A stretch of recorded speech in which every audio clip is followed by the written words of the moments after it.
পুকুরে আসতে বললাম না ভাই, পুকুরের উপর দিয়ে সাপ কিলবিল করে বেড়াচ্ছে, আমি নামবো না পুকুরে। গিরিবাজগুলোই বেশি, আর রেসার আছে, কিং আছে। এই আবহাওয়াটারে বলা হয় হচ্ছে ভয়ঙ্কর সুন্দর আবহাওয়া। ড্রোনের মধ্যে পানি ঢুকে আছে। কি করে ঠিক বলতে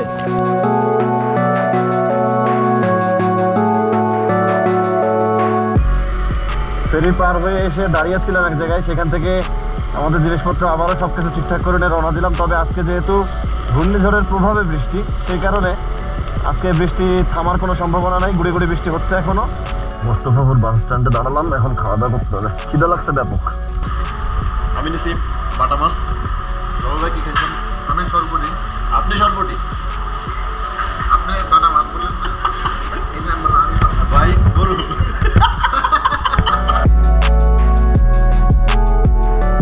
আবারও রওনা, সামনে 170 কিলো রাস্তা, বৃষ্টি আবার চলে আসছে, এটা হচ্ছে দুঃসংবাদ। নাম কি গ্রুপের? গ্রুপের নাম হচ্ছে মাদারপুর যাতা দেখছি। ঠিক আছে ভাই, দেখা হবে, ভালো দেখা চলে। মাদারীপুরের পরে পেট্রোল অক্সিজেনের দাম বেশি, 90 টাকা। তাই নিয়ে নি একবার, ট্যাঙ্কি ফুল করে দিয়ে একবার। মুই তো এখন বরিশাল চলে আইছি,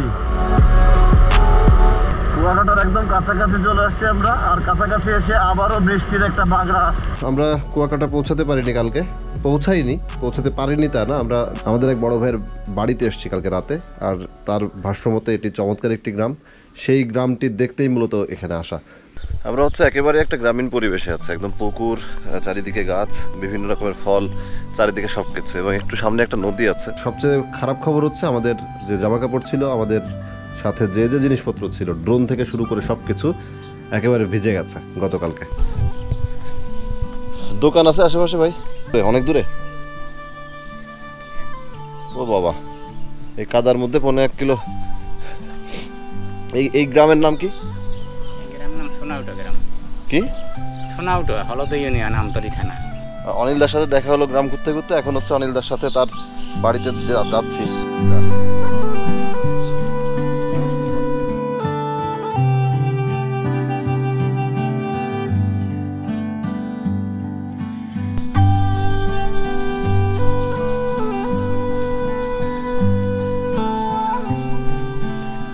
বৃষ্টি আবার নামতেছে, আর যেদিকে যাচ্ছি একেবারেই সরু মাটির রাস্তা, এবং সকাল থেকে যেহেতু বৃষ্টি হচ্ছে, গতকাল থেকে বৃষ্টি হচ্ছে, সেই কারণে একদম কাদা কাদা হয়ে আছে, স্লিপ করে আছাড় খেয়ে পড়ার একটা সম্ভাবনাও আছে।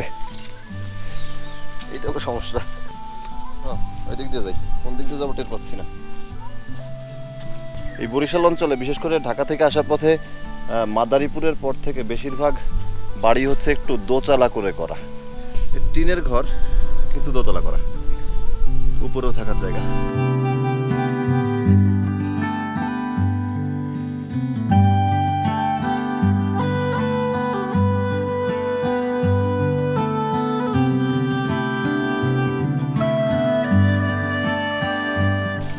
বাহ, নেমে পড়তে ইচ্ছা করতেছে তোর ভাই?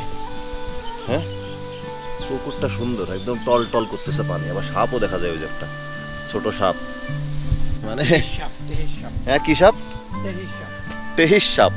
টেহিস সাপ, মানে পুকুরে আসতে বললাম না ভাই, পুকুরের উপর দিয়ে সাপ কিলবিল করে বেড়াচ্ছে, আমি নামবো না পুকুরে। আমাদের বরিশাল অঞ্চলে সব জায়গায় দোতলা ঘর না, এটা আমিও দেখেছি। একদম মাদারীপুরের পর থেকে মোটামুটি বেশিরভাগ জায়গায় যখনই আমরা পদ্মা নদী পার হই কিংবা নদী প্রবণ এলাকায় আসি, তখনই এই দোতলা ঘরগুলো শুরু হয়। আমরা তো কুয়াকাটা থেকে একদম কাছে, আমরা যে গ্রামটিতে আছি এটা হচ্ছে কুয়াকাটা সমুদ্র সৈকত থেকে 25-30 কিলোমিটার দূরে।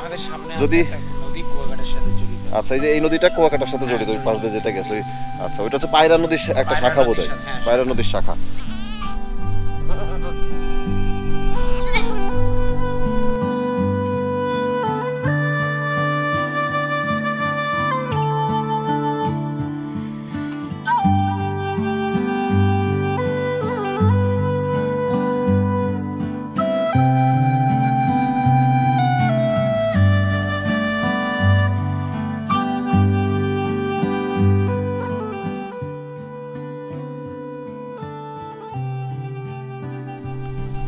বরিশাল এলাকায় পেয়ারা অনেক ভালো হয়। আমি আটঘর কুরিয়ানা, এটা তো পেয়ারার জন্য একদম নাম করা এলাকা, যেটা হচ্ছে বানারীপাড়া দিয়েই যেতে হয়। বানারীপাড়া স্বরূপকাঠি, হ্যাঁ, আটঘর কুরিয়ানা নাম।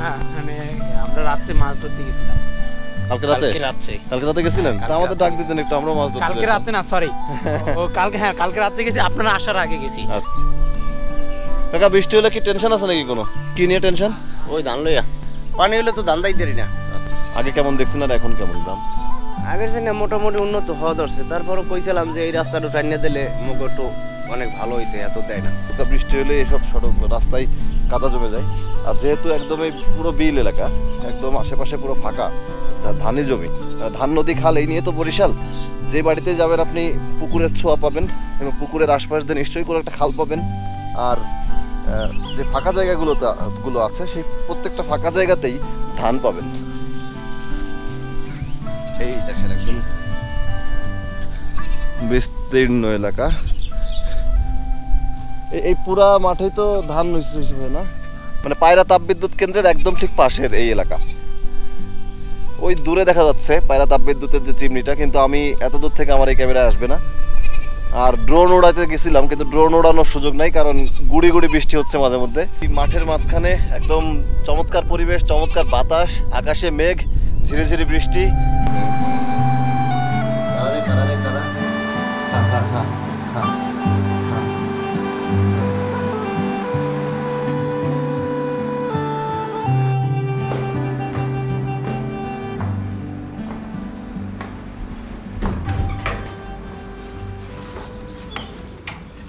বাহ, এনজয় না?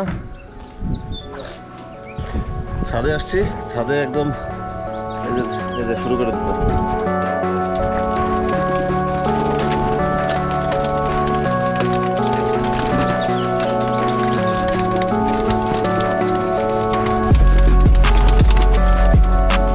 এই পাশে আরো একটা খাঁচা। কি কি ধরনের কবুতর আছে এখানে? আমার এখানে মনে করেন গিরিবাজটাই বেশি, গিরিবাজগুলোই বেশি, আর রেসার আছে, কিং আছে, আর আপনার মুখী আছে, আর লোটন আছে দেশি। এই যে কালো মুখী, এই মুখী একটু নড়াচড়া করো। এর খালি মাথাটা স্প্রিং করে।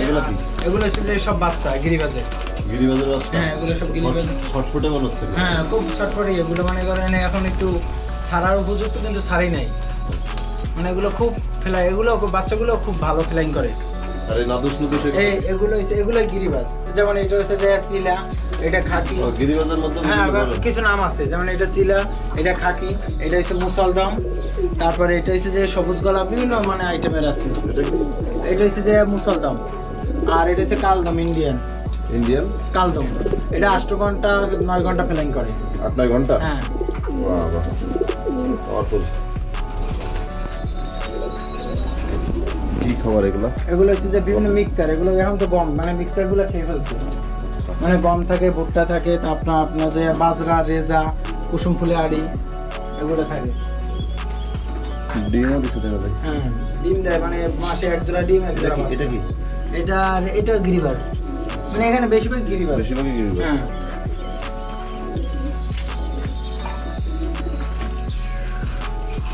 গিরিবাজ, এটা মুখী, কালো মুখী, এটা ফ্যান্সি আইটেম। আর এখানে আছে মুখীর বাচ্চা, এই মুখীর বাচ্চা আছে। হ্যাঁ। আর ওই সাইডে আপনার মিক্সার, সব জাতের মিক্স করা। আচ্ছা, এর মধ্যে রেসার আছে, কিং আছে, তারপর বিভিন্ন আছে।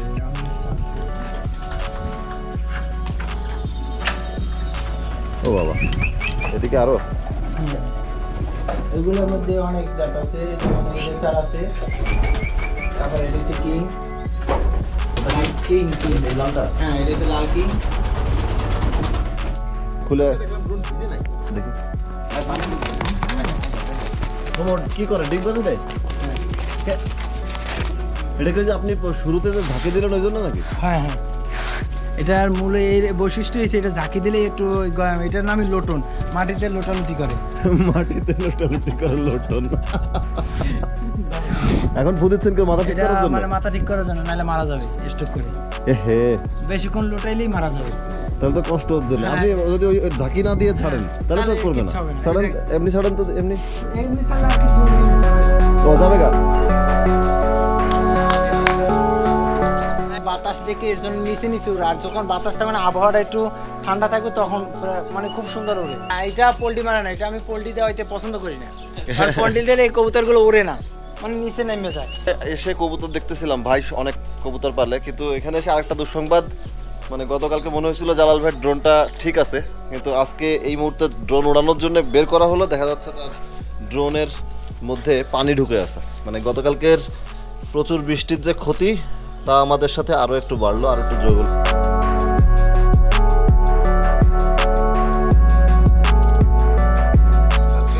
কালকে তো জাস্ট চেনটা খুলে দেখছি এই যে ঢুকে নাই ভাই, এখন দেখি যে সব ঢুকে গেছে। কমেও তো পানি। হ্যাঁ আমি কি বলতেছি তাহলে, সব পানিতে পানিতে একদম টুবো টুবো করতেছে সব কিছু।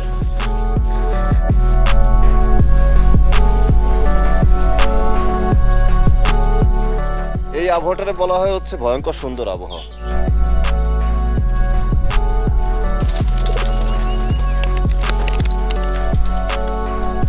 সব প্রিপারেশন নিয়ে চৌধুরী সাহেব আবার সবকিছু প্যাকেট করে ফেললো। কারণ বৃষ্টি আমাদের প্যাকেট করে ফেলেছে। এটা কোনো কথা? এখন এখান থেকে উড়াবো, সামনে যায় যদি ও গোসল করে আর আসতে পারবে না, ঠান্ডা লেগে যাবে। ঠান্ডা লেগে ওখানেই পড়ে থাকবে, সেই ভয়তে আমরা মানে চৌধুরী সাহেব ড্রোনটা উড়ালেন না। কি আর করা, বৃষ্টি আমাদের ভোগাচ্ছে ভালোই। দেখে নিব। পালান পালান পালান, বৃষ্টি চলে আসছে, দৌড়া। একদম অবস্থা খারাপ, বৃষ্টি নেমে গেছে। ড্রোন চালু আছে কিন্তু উড়বে না এখন, কারণ আকাশে মেঘ, প্রচুর বৃষ্টি আসতেছে। আমরা ভিতরে যাচ্ছি, এই ব্লগ এখানে শেষ করে রাখি। ড্রোন যদি উড়াইতে পারি তাহলে ছবি পরে দেখাবো। হ্যাঁ, এখনকার মতো বাই, টাটা। বৃষ্টি বৃষ্টি বৃষ্টি বৃষ্টি বৃষ্টি।